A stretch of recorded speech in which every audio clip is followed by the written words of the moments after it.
Hello friend मेरी team new blog में आपका स्वागत है। उम्मीद करते हैं आप लोग अच्छे होंगे, मस्त होंगे, स्वस्थ होंगे। आइए आप लोग को एक भोजपुरी लोकगीत सुना रहे हैं, खेसारी जी का गाया हुआ है। अच्छा लगेगा तो कमेंट, सब्सक्राइब, शेयर ज़रूर कीजिएगा। मेरे चैनल को आगे बढ़ाइए प्लीज़। आप लोग से हाथ जोड़ के बार बार निवेदन करते हैं। कहना है,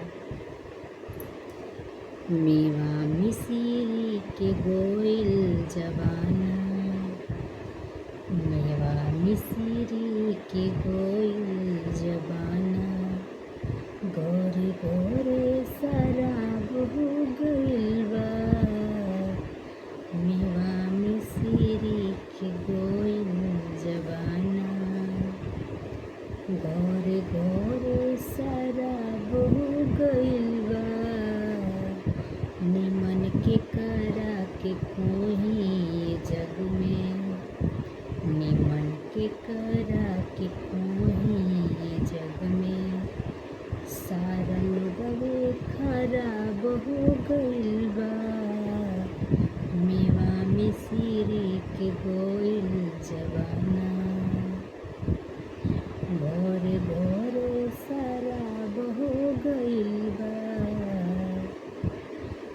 देवी देवता के न्योता दियाता, घर में अंडा मछली तलाता। देवी देवता के न्योता दियाता, घर में अंडा मछली छनाता। खीर पूड़ी ना निक केहू के लागे, खीर पूड़ी ना निक केहू के लागे। भोजन मुर्गा कबाब हो गइल बा। मेवा मिसिरी के गोइल जवाना, घरे घरे शराब हो गइल बा। मेवा मिसिरी के गोइल जवाना, घरे घरे शराब हो गइल बा। बेटा बाप संग पिय तोड़े ताड़ी, भवई भसुर के देत बाड़ी गारी। बेटा बाप संग पिय तोड़े ताड़ी, भवई भसुर के देत बाड़ी गारी।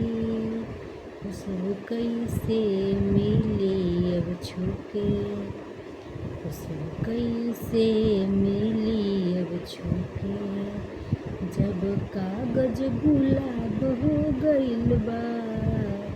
मेवा मिसिरी के गोइल जवाना, मेवा मिसिरी के गोइल जवाना, घरे घरे शराब हो गइल बा।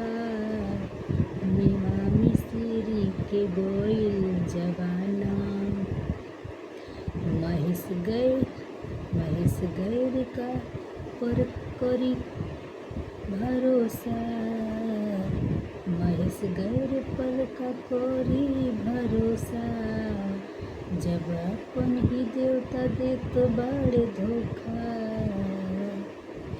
आज दर्द दिल के दर्द सुनावेली सदना, दिल के दर्द सुनावेली अब सदना।